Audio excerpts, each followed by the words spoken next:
Hello student, good luck class में आपका स्वागत है। मैं बताने जा रहा हूँ आपको सरली गणित का पार्ट 8।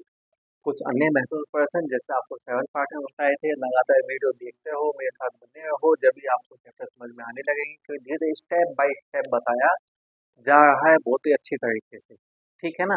तो मैं आपको लेके चलता कुछ अलग क्वेश्चन, महत्वपूर्ण प्रश्न है जो कि पूछे जाते हैं कंपटीशन में। थोड़ी कैलकुलेशन मिस्टेक होती है तो पूरा सवाल क्या हो जाता है, गलत हो जाता है, तो ध्यान देना। पहला क्वेश्चन लेके चलते हैं आज का अपने। ये है 6 + 6 + 6 + 6 भाग में 6 बट्टे में अपने पास में 4 + 4 प्लस में 4 प्लस में 4 भाग में 4। ये है क्या होगा, पहले क्या सोल्व होगा भाई। सबसे पहले ब्रैकेट सोल्व होता है, सही है ना। ब्रैकेट के अंदर जो भी है वो सोल्व करना है, फिर भाग ये नहीं यहाँ भाग कर दो है। यहाँ पहले इसमें क्या है, ब्रैकेट, पहले ब्रैकेट आपको सोल्व करना है। और ब्रैकेट के अंदर 6 है, सभी प्लस में, यानी 6 को प्लस कर देंगे। 6 और 6 12, 6 18 और 6 24। यहाँ क्या पहले प्लस होंगे क्या? यहाँ पहले प्लस नहीं होंगे क्योंकि यहाँ ब्रैकेट नहीं है। यहाँ पहले भाग हल होगा, इस चीज का ध्यान देना। पहले क्या हल होगा, भाग, यानी ये तीनों 4 तो सेम टू सेम आएंगे। ये दोनों भाग में है, 4 का 4 में भाग देंगे तो 1।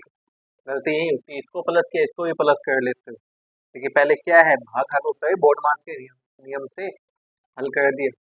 अब यहाँ 24 में किसका भाग देंगे, 6 का। सही है, 24 में 6 का भाग देंगे, कितना है, 6 चौके 24। अब ये प्लस हो जाएंगे, 4 4 8, 8 4 12, 12 1 13, यानी इसका आंसर कितना है, 4/13। गलती यही होती है कि उसको प्लस किया तो जल्दबाजी में इसको भी क्या कर दे तो आप प्लस, तो वो नहीं होगा। यहाँ पहले भाग होगा फिर ब्रैकेट नहीं है, और यहाँ पहले प्लस होगा। ठीक है, अब चलते हैं, देखो सेकंड क्वेश्चन पे इसके, वो भी लेके चलते हैं। उसमें देखो ये है सेकंड क्वेश्चन आपका, 48 भाग में 35 माइनस में 30, फिर -31 -26 भाग में 2 इंटू में 4। ये है, इसको सोल्व करना है। इसे पहले क्या होगा, ब्रैकेट ही सोल्व होगा। और कौन सा ब्रैकेट, सबसे अंदर वाला, यानी ये छोटा ब्रैकेट। उस छोटे वाले ब्रैकेट में क्या लोगे, जो भाग में ये। ठीक है, तो देखो ये सेम टू सेम लिखा मैंने, ये सेम टू सेम लिखा, 30 सेम टू सेम लिखा, 31 सेम टू माइनस। अब 26 में 2 का भाग देंगे तो कितना आएगा, 13 आएगा। 13 दूनी 26 होते हैं, इंटू में कितना, 4। अब पहले क्या होगा, इसमें गुणा होगा, है ना। बोर्ड मास नियम का ध्यान रखिए, आपका क्वेश्चन कभी भी गलत नहीं होगा। इनका गुना 13 चौके 52, ये लो। अब तो ये माइनस हो ही जाएंगे, ये लो 35 -30 माइनस 52 में से 31 घटाएंगे, यहाँ से लेंगे 12 और यहाँ से लेंगे जो 3, सीधे ही घटेगा सर। 2 में से 1 गया 1, 5 में से 3 गया 2, लेकिन 21 किसका आएगा भाई, प्लस का या माइनस का, माइनस का, क्योंकि माइनस संख्या ज्यादा है अपने पास में, है ना। गलती यही होती है। अब ब्रैकेट खोला जाएगा, 30 माइनस माइनस प्लस, अब तो प्लस हो जाएंगे ये। हाँ भाई, 30 और 21 कितने हो जाएंगे अपने पास, 51। अब तो ये भी माइनस हो जाएगा, तो देखो 1 में से 5 तो जाएगा नहीं, इससे लेंगे 11 में से 5 घटाएंगे 6, यहाँ 4, 4 में से 3 घटाएंगे तो 1, माइनस का है, माइनस का ही आएगा, माइनस के ज्यादा। 48 में भाग दे देंगे 16 का, कितना आएगा, 16 3 48, वो भी किसका आएगा, माइनस का, तो अपने माइनस के 16 थे ना। ऐसे लिखूंगा मैं, 48 भाग -16, 16 का 16, 16 3 होता है। नीचे का कोई महत्व नहीं होता, ओनली माइनस का 3, यानी इसका आंसर कितना आएगा, -3। तो बोर्ड मास नियम का ध्यान रखिए, सबसे पहले सबसे छोटा ब्रैकेट, उसके अंदर जो है भाग है तो भाग, गुना है तो गुना, उसी तरीके से हमें हल करना है। ठीक है, अब चलते हैं देखो आगे, है ना। कुछ मिक्स क्वेश्चन तो बताते ही बताते हैं, उसके साथ साथ आपको कुछ अलग क्वेश्चन बताए जाते हैं, है ना। तो थोड़ा ध्यान से देखते रहो, बने रहो। इसके बाद देखो थर्ड क्वेश्चन, मान लो ये है अपने पास में 1/2 भाग 1/2 का 1/2, ये है भाग में 1/2 प्लस 1/2 का 1/2। हाँ, बोर्ड मास नियम के हिसाब से पहले क्या हल होता है, का ही हल होता है, और का में ये दोनों है, ये दोनों पहले, और का मतलब इनका गुना करना है। का मतलब क्या होता है, इनका गुना। तो देखो 1/2 सेम टू सेम भाग, तो 1 का 1 से गुना 1, 2 का 2 से 4, का मतलब गुना ही होता है, ठीक है ना। लेकिन पहले सोल्व उसको किया जाता है, जब मल्टीप्लाई का साइन है तो पहले भाग हल होगा, लेकिन मल्टीप्लाई का साइन नहीं है, का है तो पहले का वालों का ही सोल्व करना है, इनको गुना कर दो। इसमें देखो का में ये दोनों ही, इनका गुना 1 का 1 से 1, 2 का 2 से 4, ये भाग में है। अब ये सोल्व हो जाएगा, कैसे सोल्व हो जाएगा, इस भाग को गुनाएं बदलेंगे, तो इस संख्या क्या हो जाएगी, पलट जाएगी, 1/4 है तो क्या हो जाएगा 4/1। यहाँ ये प्लस में है, इसका एलसीएम 2 और 4 का एलसीएम कितना आएगा, 4 ही आएगा। इस 4 में 2 का भाग देंगे, कितने पे जाएगा, 2 पे जाएगा, और 2 का 1 से 2 1 कम 2, ठीक है। 4 का 4 में भाग देंगे 1, 1 का 1 से 2, ये तो कट हो जाएगा ना भाई, 2 1 कम 2, 2 2 नहीं 4, यानी क्या बचा, 2/1, ओनली 2 भी लिख सकते हो इसको, भाग 2 1 3/4। इस भाग को भी गुनाएं बदलेंगे, जब इस भाग को गुनाएं बदलेंगे तो ये वाली संख्या भी क्या हो जाएगी, पलट जाएगी। 3/4 थी, क्या होगी 4/3, इनका गुना ऊपर वाले का ऊपर वाले से, नीचे वाले का नीचे वाले से, 2 का 4 से 2 चौके 8, 1 का 3 से 3 एकम 3, यानी इसका आंसर कितना आएगा, 8/3 आएगा, बस, है ना। बस ये ध्यान रखना है, बोर्ड मास के नियम से चलना है हमें, का है तो पहले का को, भाग है तो पहले भाग को, ठीक है। अब चलते आगे, देखो फोर्थ क्वेश्चन पे, है ना। प्रैक्टिस बहुत जरूरी है भाई, कोई भी चीज हो प्रैक्टिस करते रहो, है ना। हार मत मानो, कोई चीज है कब तक नहीं आएगी। ये है x के 5/6 के 25% का 60%, 630 है, तो हमें x का क्या बताना है, मान बताना है भाई, x का मान क्या होगा, ठीक है ना। तो देखो कैसे बताएंगे, x का की जगह का या के, इनके जगह किसका निशान आता है, इंटू का 5/6, फिर के 25, इस प्रतिशत के निशान को हटाएंगे भाई, जब प्रतिशत के निशान को हटाया जाता है तो नीचे क्या आता है 100, फिर का की जगह इंटू 60, ये भी प्रतिशत ही है, प्रतिशत निशान हटाएंगे तो बट्टे में 100, और ये आ गया 630। अब देखो ये सब गुना में है, इसके ऊपर नीचे कुछ कटता हो तो हम काट देंगे, जैसे 6 से 6 एकम 6, 6, इस जीरो से ये जीरो कैंसिल, और कुछ कैंसिल होगा, कैंसिल होता है तो कर सकते हो, नहीं तो ऊपर वाले ऊपर से नीचे वाले फिलहाल कट होता है, जैसे ये 5 एकम 5, 5 दूनी, ये कट हो जाएगा 25 एकम 25, 25 चौके 100। अब देखो कुछ कट होता हो तो नहीं, तो ऊपर देखो 1 1 1, यही है, तो 1 का 1 से गुना किया जाएगा तो 1, नीचे क्या है 4 और 2, 4 दूनी, इसको उधर लेके जाएंगे, 1/8 है, उधर लेके जाएंगे तो क्या हो जाएगा 8/, एक संख्या पलट जाती है, और नीचे एक का कोई महत्व नहीं होता है, इनका गुना हो जाएगा बस 8 कैसे 0, 8 तिये 24, 2 8 से 48, 48 और 2 कितने हो जाएगा 50, यानी x का मान कितना आ जाएगा 5040 आ जाएगा, बस इतना सही था, ये सोल्व करेगा, ठीक है। आगे होगा समझ में तो आए होंगे, ये वाली चीज तो नहीं समझ में, मैं ऐसे बताए जा रहा हूँ, है ना। प्रैक्टिस करते हो, समझ में आ रहा है तो अच्छी बात है, ना आए तो इस वीडियो को बार बार देखो भाई, ठीक है ना। वो क्वेश्चन निकाल के देखा करो, ये नहीं है खाली देख ले हाँ आ गया। जब तक अपने हाथ नहीं चलाओगे तब तक नहीं आएगा। ठीक है। मेरे करने में और आपके करने में अंतर है। मैं करता हूँ तो मेरा दिमाग यूज होता है, आपको ओनली देखना होता है। आप करोगे तो आपका दिमाग यूज होगा, फिर आप सोचोगे प्लस लगाए तो लगाए कहाँ, काटे तो काटे कैसे। ठीक है ना। इसलिए क्वेश्चन सोल्व किया करो। मैथ में तो ये है कि जितने ज्यादा सोल्व करोगे उतना ज्यादा माइंड आपका तेज होगा, उतने ज्यादा क्वेश्चन आने लगेंगे, उतने ज्यादा आपको मिस्टेक का पता लगेगा। ठीक है। अब चलते हैं नेक्स्ट क्वेश्चन पे। फिफ्थ, ये एक सही 1/2 प्लस में 11 सही 1/2 प्लस में 111 सही 1/2 प्लस में 1011 सही 1/2। देखो जब भी ऐसा क्वेश्चन हो मिश्र भिन्न वाला, अगर छोटा हो तो फिर तो इसको सिंपल भिन्न बदल के 2 एकम 2 2 एक 3/2 एलसीएम लेकर सोल्व कर सकते हो, है ना। लेकिन जब अब इतना लेंथी हो गया तो इसको क्या करना है आपको, तो जो इसके आगे वाली संख्या है पहले तो इनको प्लस में लिख लो आप। 1 प्लस 11 प्लस 111 प्लस 1000 प्लस, अब जो बट्टे वाली संख्या उनको लिख लो। 1/2 प्लस 1/2 प्लस 1/2 प्लस 1/2, इनको भी प्लस कर लो, इनको भी प्लस कर लो।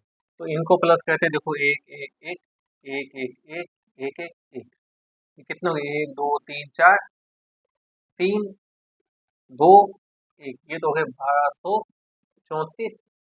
और ये हम सिंपल देखें तो भाई 1/2 का मतलब आधा ही हुआ, तो आधा ये कितना बन गया 1, इसे आधा ये कितना बन गया 1, और 1 और 1 कितने हो गए भाई 2, यानी ये पूरा टोटल कितना बन गया 2 बन गया। इनको प्लस कर दें बस, 1234 में 2 को प्लस में कितना बन जाएगा 1236, यानी इसका आंसर कितना आएगा 1236 आएगा। ठीक है। तो वो मिश्रण भिन्न को सरल में बदलने से अच्छा तो ये सही है। क्यों? क्योंकि इसमें जो है टाइम क्या लगता है, कम लगता है, उसमें ज़्यादा टाइम लगेगा। ठीक है ना। तो इस तरह से सोल्व कर लिया तो ठीक है, सॉल्व इजी हो जाएगा और जल्दी हो जाएगा, है ना। और चलते हैं देखो आगे 6 क्वेश्चन पे।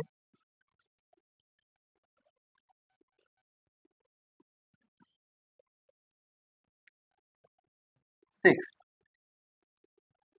ये है 999 से 1/7, 999 सही 2/7, 999 सही 3/7,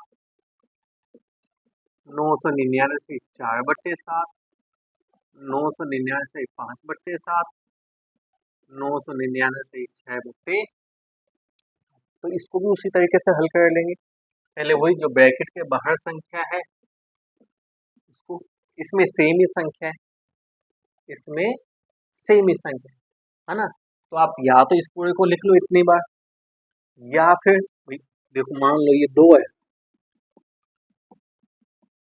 सही है, मैं 2 को प्लस करूँ, या तो ऐसे लिख लो 2 को 5 बार लिख के इनको प्लस, 2 2 दूनी 4 4 दूनी 8, है ना, 2 2 4 2 6 2 8 और 2 10 ही बनेंगे। या फिर जो ये 2 है वो कितनी बार है 5 बार, या फिर 2 का 5 से गुणा कर दो तो भी क्या बनेगा 10। सही है। या तो ऐसे लिख के प्लस कर लो भी 2 2 4 2 6 2 8 2 10, तो भी 10 बनना है। या फिर जो 2 है वो है कितनी बार 5 बार, तो 2 को 5 से गुना के तो भी कितना आएगा 10। तो इसमें वो या तो 999 को प्लस में लिख लो, या 999 है कितनी बार वो देख लो। क्या करें, इतनी बार लिखे या फिर गुना, मैं गुना में लिखता हूँ, आपकी इच्छा है आप चाहे उतनी बार लिख के प्लस कर दो। मैं लिखता हूँ कितने बार 1 2 3 4 5 6, है ना। या तो 999 को 6 बार लिख लो प्लस में, या फिर 999 6 से गुना। अब बट्टे वाला 1/7 2/7, है ना। आगे क्या है 3/7 4/7 5/7 6/7, इतना ही है। इनका गुना करता हूँ देखो, 6 का 9 से 6 × 54, 5 है 6 का 9 से 6 × 54, 54 और 5 कितने हो जाएंगे भाई 59, फिर 5 फिर 6 54, 54 और 5 कितने हो जाएंगे? 59 प्लस, उसमें तो सेम था तो प्लस हो गई, तो इसमें तो सेम नहीं है, तो इसका एलसीएम, और एलसीएम देखो नीचे वाली संख्या सेम ही है तो क्या आएगा? 7 ही आएगा। जब नीचे वाली सेम है तो ऊपर वाली सेम टू सेम प्लस में लिखी जाती है। अब तो इनको प्लस करना है बस। 6 और 5 कितने हो जाएंगे? 11, 11 और 4 कितने हो जाएंगे? 15, 15 और 3 18 और 2 20 और 1 21। 7 का भाग चला जाएगा, 7 1 7, 7 3 21, इसमें 3 प्लस कर देंगे बस। कितना आ जाएगा भाई? 4 और 3 7, यानी 5997। तो इससे सिंपल हो जाएगा, बस यही ध्यान रखना। इसको इतनी बार प्लस में लिख लो, या फिर सेम संख्या तो उससे क्या कर दो, जितनी बार उससे क्या कर दो आप गुना कर दो, आंसर आपका सेम ही आना है। ठीक है, और चलते देखो आगे 7th क्वेश्चन पे। अब देखो 7th क्वेश्चन,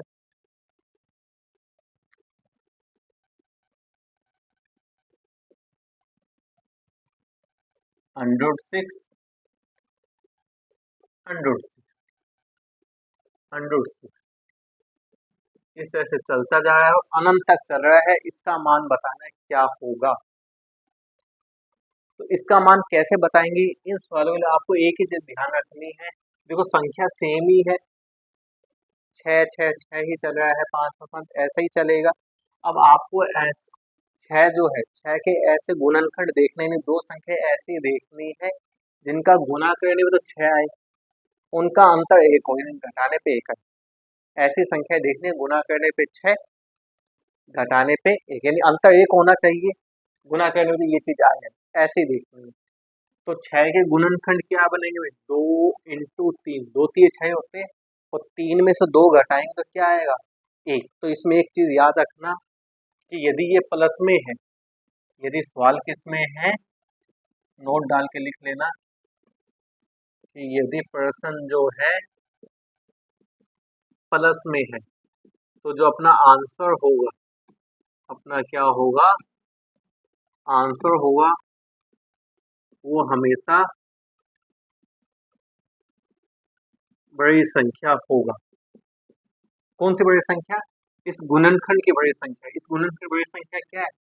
3 है, तो इसका आंसर क्या आएगा अपना? 3। कुछ भी सोल्व करने की जरूरत नहीं है आपको, तो बस इसमें ऐसी संख्या देखनी है गुना करने में 6, बस अंतर 1 होना चाहिए, अंतर मतलब,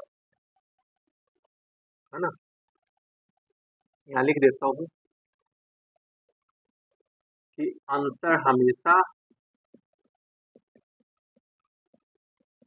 1 होना चाहिए। ठीक है, ऐसी संख्या देखनी है गुना करने में तो ये बन ही जाए, लेकिन अंतर क्या होना चाहिए? 1। अभी 3 और 2 में 1 का ही तो अंतर है, 3 में से 2 गया 1। ठीक है, प्लस में है तो हमेशा बड़ी संख्या होगी, और यदि पर्सन किस में है? माइनस में है, तो आंसर हमेशा जो है वो छोटी संख्या होगी। माइनस में तो कौन सी होगी? छोटी। भाई दो गुणनखंड है, दो संख्या, इनमें एक बड़ी संख्या छोटी, प्लस है तो बड़ी संख्या, माइनस है तो छोटी संख्या। ठीक है, कुछ भी हल करने की जरूरत नहीं है। ओके, अब देखो इसी टाइप से चलते हैं, आपको क्वेश्चन पता लग जाए। तो इसका आंसर तो कितना आ गया भाई? 3 आ गया। इसी टाइप से लेके चलूंगा, अब देखना कि क्वेश्चन यही चेंज करता हूँ अब मैं। ध्यान देना, अंतर हमेशा 1 होना चाहिए, ये ध्यान देना। मान लो ये है मेरे पास में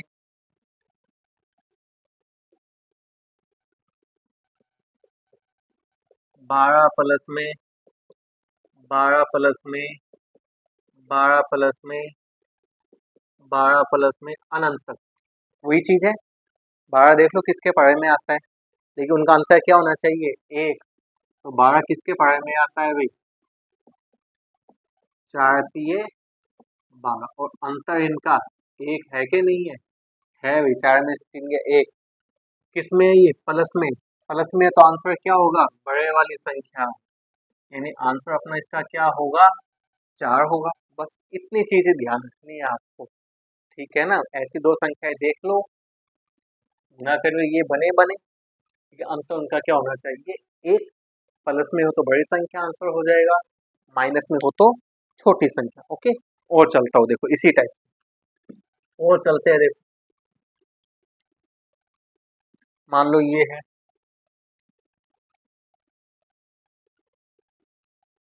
100 में 110 माइनस 100 में 110 माइनस 100 110 माइनस, और ये अनंत,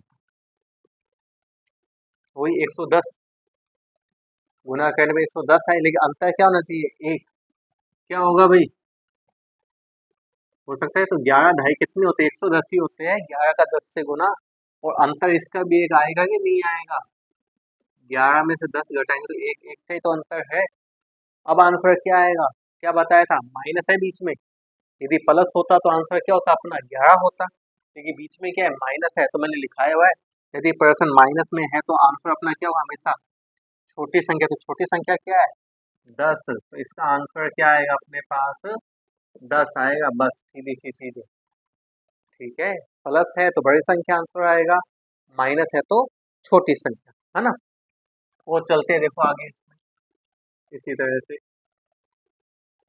आपको तो बस यही ध्यान देना है, अंतर एक होना चाहिए, ठीक है। तो ये है अपने पास under root 56, under root 56, under root 56, under root 56 minus, और ये भी कहाँ तक चला है, अनंत तक। तो 56 देख लो किसके बारे में आते आते थे कईयों में, लेकिन हमें तो वही देखने, अंतर एक होना चाहिए।